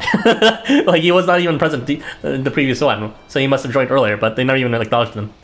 The rest of your group boards the ships, and the ship sets sail. Maybe they just summoned him. Your objective, crossing the wall at the edge of Tokyo Bay. So, Are you gonna tell me who you really are and what you want already? Oniwaka poses a question to Odin in an otherwise deserted corner of the ship. I think there's been a misunderstanding. I am, in fact, Odin. Or at least, a part of him. What do you mean? Well, he seems to know his memories, or at least seems to know about Odin enough to claim he knows his memories. As I'm sure you know, Odin is the world representative of Yggdrasil. Wait, he's the world representative of Yggdrasil. Oh, what? But he's not allowed in Tokyo, isn't he? He has made his own reasons for wanting to clean up the mess He has his own reasons for wanting to clean up the mess of a certain someone made here in Tokyo, but circumstances prevent him from being summoned here himself. So you can be a world rep and also not actually be in Tokyo at the same time. And they said that he was coming. Did he just like intercept them with another boat or something? Tongalese is just in the background. That's fine. Christmas folks aren't allowed to exist and have lines. Therefore, he cut off part of his role and memories and sent them here in his stead. You said someone made a mess of Tokyo. Well, yes, but that has little to do with you. More importantly, you wanted to know my objectives, did you not? I have told no lies on that account. I truly do want to help Kengo, so like my beloved Thor, to achieve his dream. Well, it does make sense that of Osei, you know, working for hire again. I guess this might be a weird way for him to work for hire, but who knows? Maybe he has an objective. Especially with the battle that I remember we did with him, but that's a bit of a spoiler. That is my goal. That, and to save what remains of my dear friar, Aerthin. Well, they never said the real world rep wasn't a world rep. Just can't enter the game.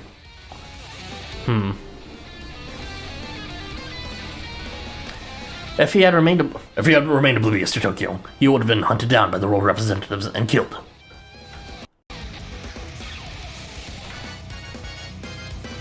I had to break the stalemate. I had to take action. I've placed my best on the choices that, to my knowledge, are the most likely to succeed. Will you believe me, Oniwaka? I don't think you're lying, but how did you... It appears we have arrived. I'm excited. Are there walls or are there not? What's happening? Walls stand tall. Appropriate theme. Oh yeah, Osei has an Odin plushie. Oh, is that why it's an Odin plushie? Interesting. Is Osei part of that world? Yo, Joe, nice stabs. Your arrival is heralded by a great hulking mass rising from the ocean floor to break the water surface. The walls stand tall. Who turned out the lights? What is this giant wall? Are you blind or something? Look around you! What the heck? Jormungandr?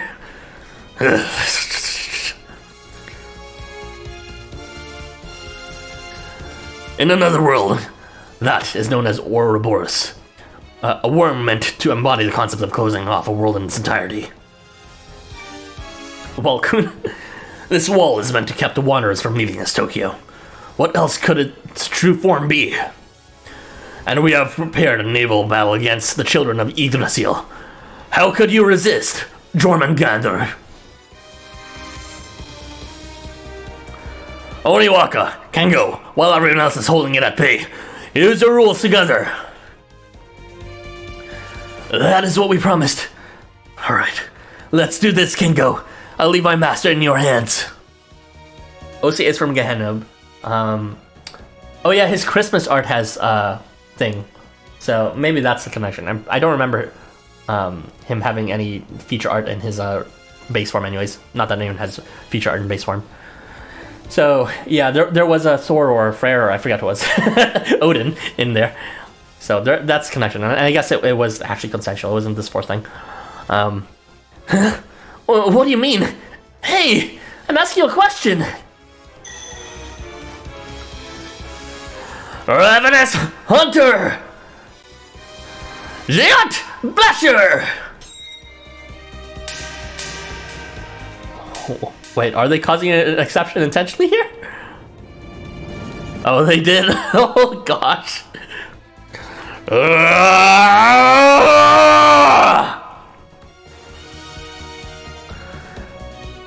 to gather the mighty stories of Yggdrasil and create an exception.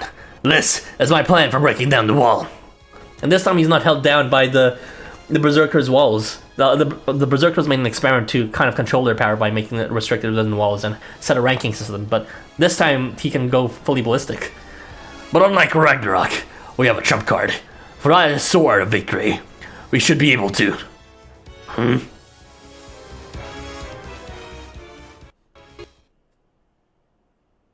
What? What's happening? Come on! It's almost like a monster battle you see on TV. Who'd have thought this had happened in around Tokyo Bay? Wait, you watch TV? No, I mean, it was in a book, where in a scene where they watch TV. So, the wall is a giant worm. Odin made it sound like there were more. The wall itself is a giant worm? Seriously? That's what it was? That Jormungandr and I used to compete all the time. We'd go all out, and we'd end in a tie. The snake Joe killed a Thor in myth. There was a prophecy that I would fight him at Ragnarok, the end of our world. So you're supposed to fight some guy you always tied with at the end of the world. I think I know what Odin's planning. They killed each other in myth. Huh. Well, you know, Thor seems perfectly fine here, but then again, it's just a loop. That's a bit foreboding, though. And also maybe a bit of a spoiler. But, you know, we'll see.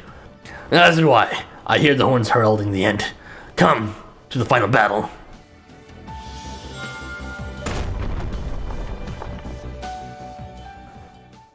Alright. Here we are, going to the last memory.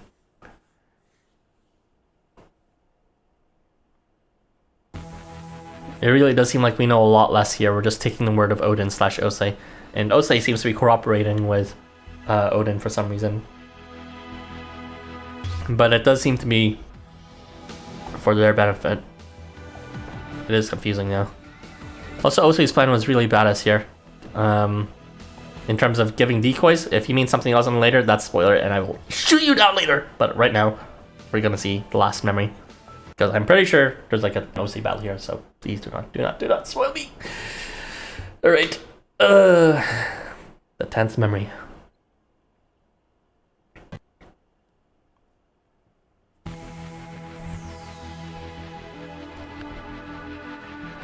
Gouged into the ground is a gash identical to the ones left by your sword.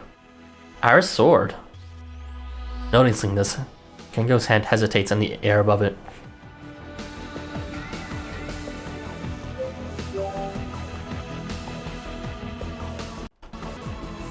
You got this, Kengo. With your encouragement, Kengo steels himself.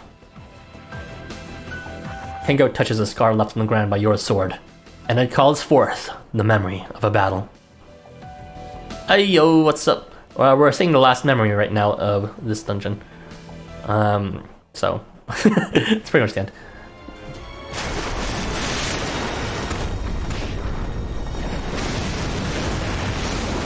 The clash between Jormungandr and Thor, between Wall and Climber. It's not a spoiler, I know it happens, so I'm only saying things I can say. Squinting. As though obeying their fates in Yggdrasil, the two are evenly matched and vanish together. However,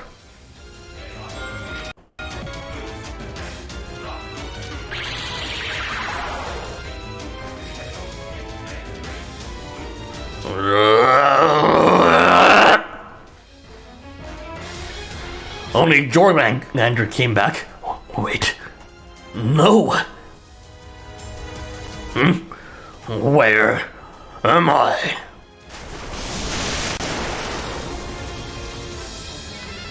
Jormungandr sways a little as he mutters to himself, but even those unconscious motions are enough to rock the ocean. I want Jormungandr to be a unit. Well, it's pretty much confirmed now that Afkari, the units in Afkari are real. I thought Jormungandr would only be like an Afkari exclusive thing. Actually, now that I think about it, Jormungandr never showed up in Afkari, so maybe it's slightly different in his case. Hurry! Everyone! Hold on to something! Same. The sudden storm hurls your boat around like a toy, violent enough to shake you loose regardless of your preparations.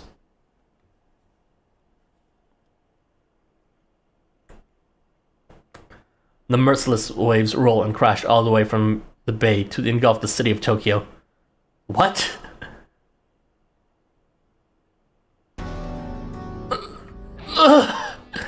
My bones. How many times did I get thrown against the deck? Partner! Everyone!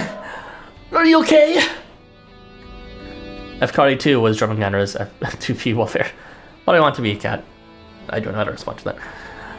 Doing his best to bear the pain lancing through his body, Kengo looks around in search of his companions. Partner!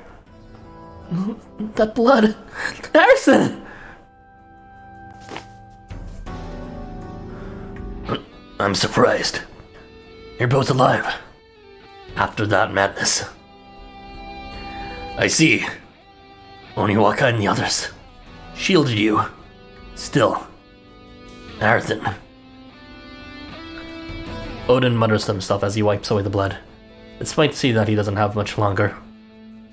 I'll just go ahead and read the comments later since I don't want to ruin the mood. Loki. Is this all part of your plan? No, I cannot tell, for I am not all-powerful. Still, I must at least take responsibility for my own mistakes. I can't let them suffer unduly. Fingers shaking in pain, Odin pulls out a golden revolver, aims it at Kengo, and places his finger on the trigger. Kengo, get down!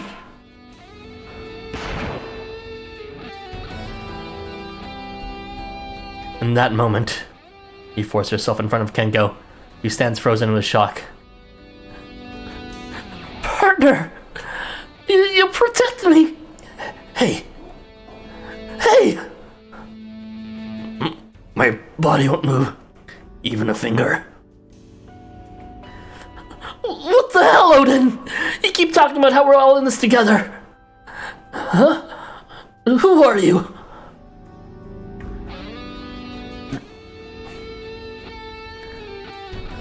Unfortunately, as you can see, I'm a fake. Nice to meet you. I am Ose. I received a portion of Odin's memories and made myself a copy of him. He is bound by his connection to Loki, but even so, he wanted to save you. It won't let me die in peace, per se, but I can at least give you some advice before I pass. For the day when your turn to read the memories of this loop. Oh my god, no! It's just like with the Acid Styles again. They know that these memories are gonna be read. And everything that happened here. Shut up! I don't have a clue of what you're saying. Forget you. Hey, partner. I gotta stop this bleeding. I don't believe that wall can be destroyed. At least, not as long as most residents of Tokyo believe it cannot. It's a dead end after all, huh? I'm sure everyone believes that closing that will destroy any walls created by it. However, as long as the majority believes that the wall surrounding Tokyo is indestructible, that will be the truth.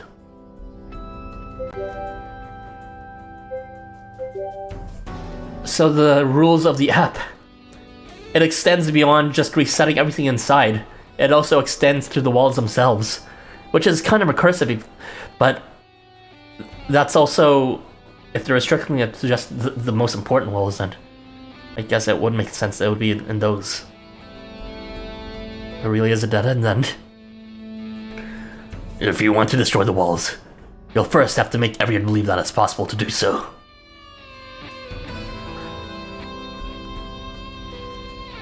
Ugh. I don't want to do this anymore. I'm tired of bearing painful memory after painful memory. I hope that someday this failure will be of some use to you.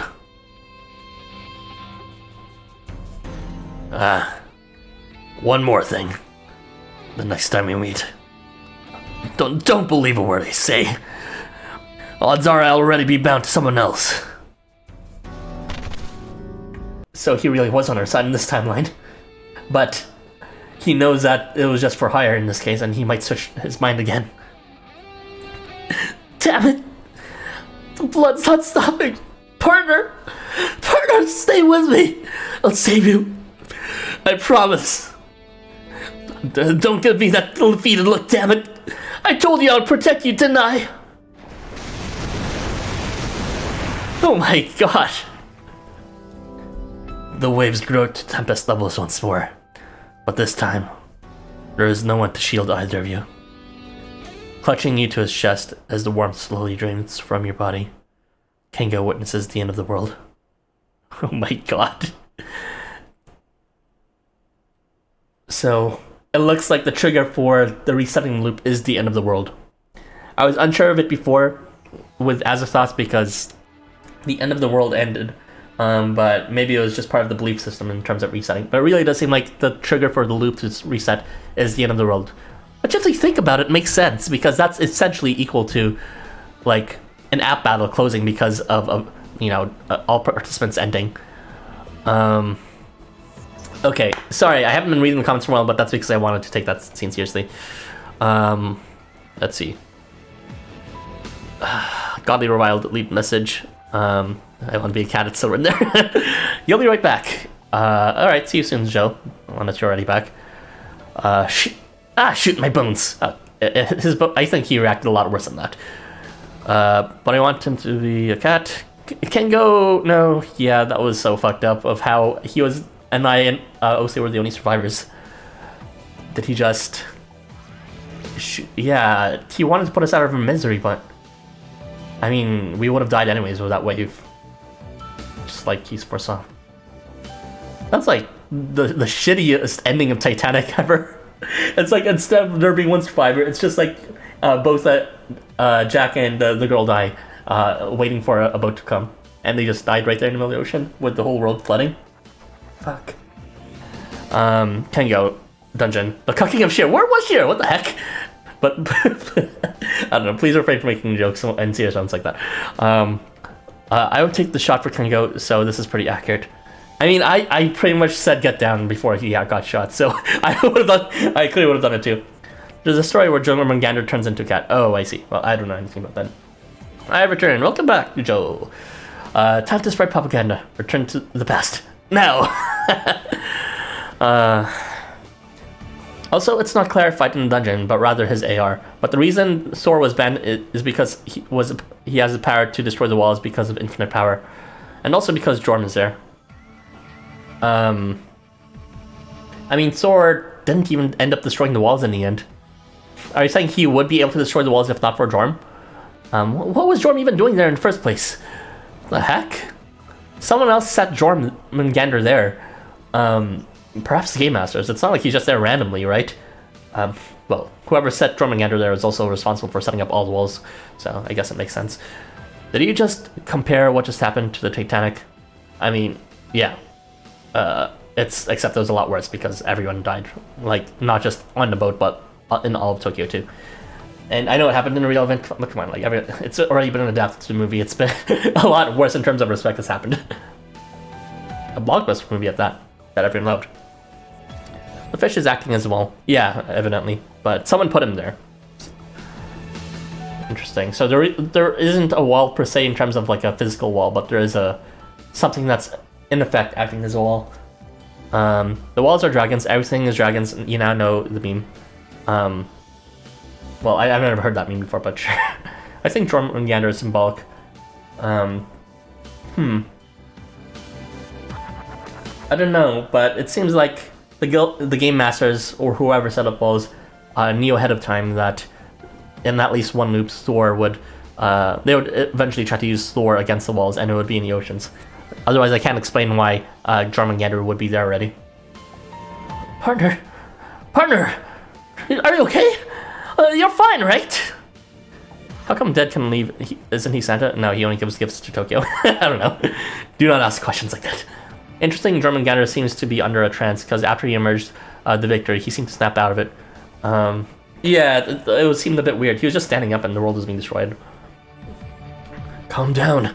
That was just a memory of the past. No one is here in the present. No one is hurt here in the present. Damn it! Now I'm crying. I can't stand seeing my partner like that.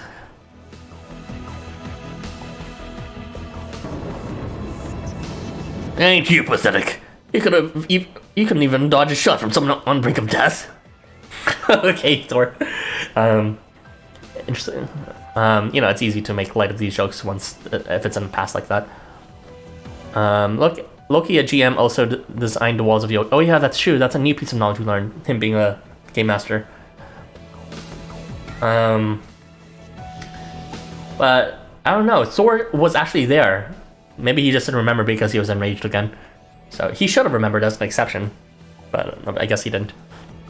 Jorm is, and I don't think it's because of some weird memory wiping rules. I just think he forgot because he was enraged. Jorm is so big in the myth that when he get up, the sea level decreased dramatically. Well, we see the opposite here, where when he gets up or crashes down, I'm not entirely sure, but that leads to the flooding of Tokyo at the end of it.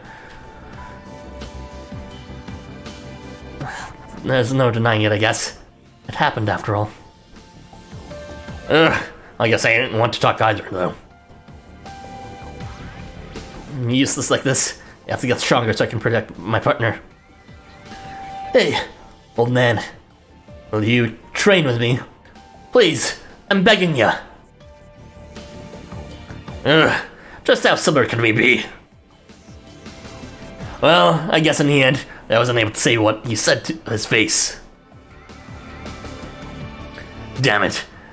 I wonder what the real ones are doing right about now. Real what? Or? Another coin for him? Oh, sorry, he lost to a snake. It was a very big snake, to be fair. Sorry, it's nothing.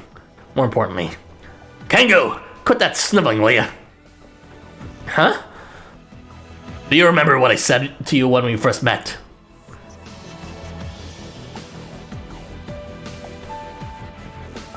You've changed since that day, Kengo. You found a new reason to fight. What is it?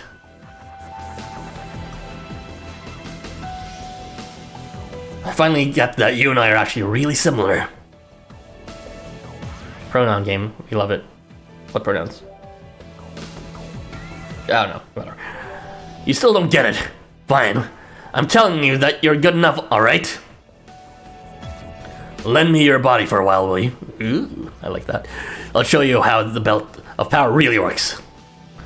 You better show those limits of yours who's boss, you hear me? They're not going to tell him here that it should be worn around the waist, right? Like a belt. He even said it was a belt. He's going to tell him later in chapter 11, apparently. You bet!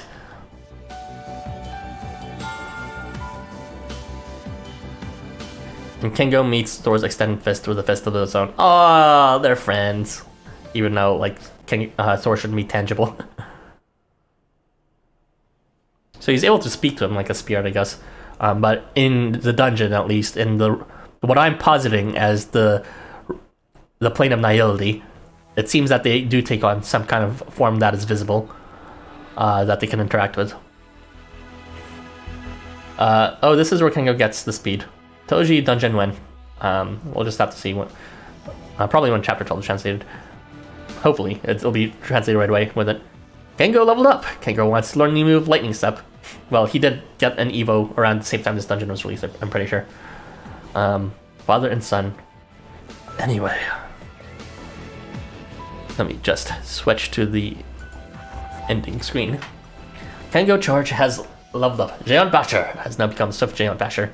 We don't quite have charge evolutions yet, but you know,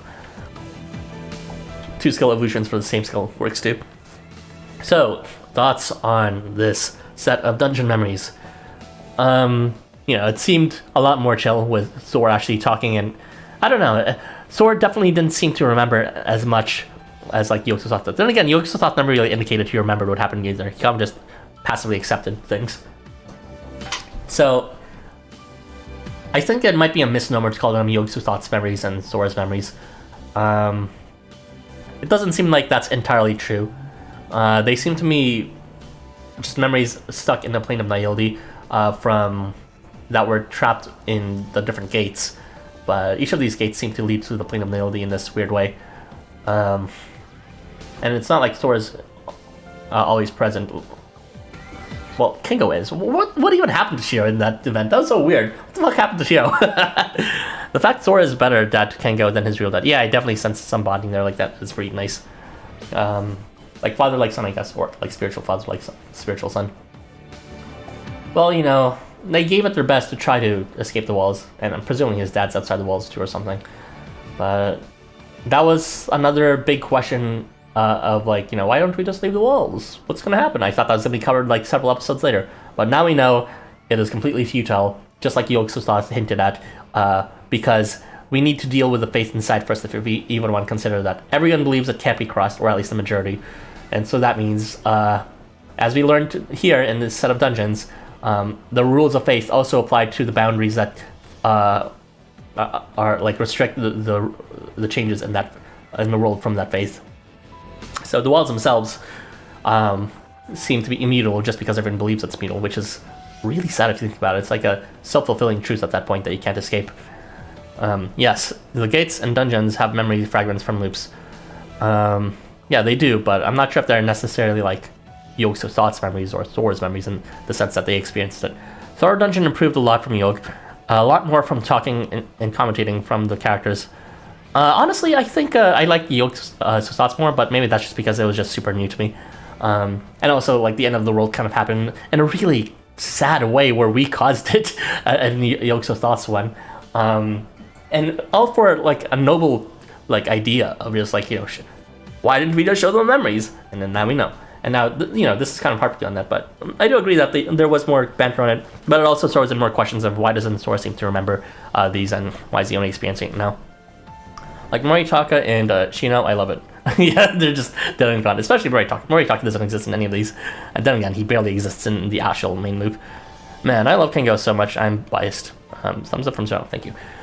Yeah, Kengo is really great. His development, Shiro was just kind of just like, wow, interesting. All right, next one. But Kengo is kind of like, oh man, he was. Kengo's final scenes was also so sad. Kengo, no. Kengo. Good bias, also biased.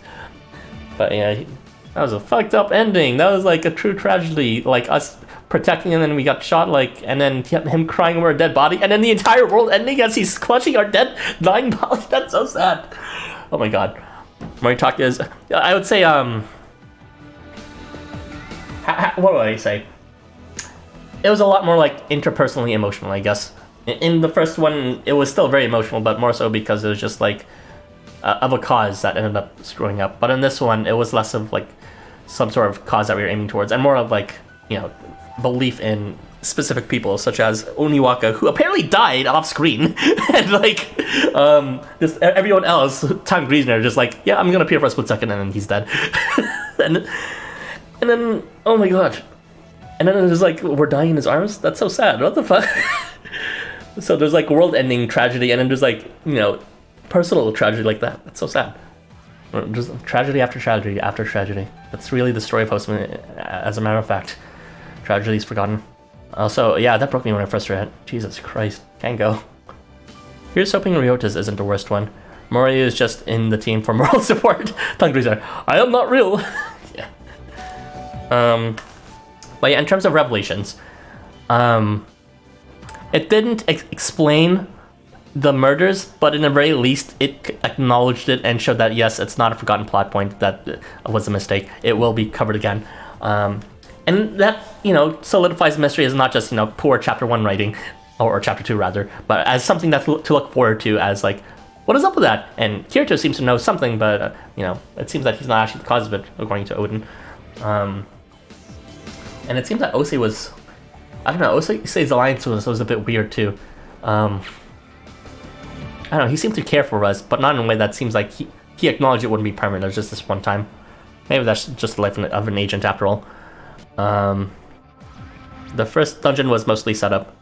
I mean, it was really tragic what happened in the first one. But it was also interesting just to see the different, like the funny timeline with the Tycoons was pretty good. Tongue Greaser being in the main quest now, but not getting a line is the real tragedy of Housamo. That's fine. Tongue Greaser has nothing important to say besides, who wants chowder? Or whatever it's called then. Porridge, or something like that. But, yeah. The few revelations overall. 1.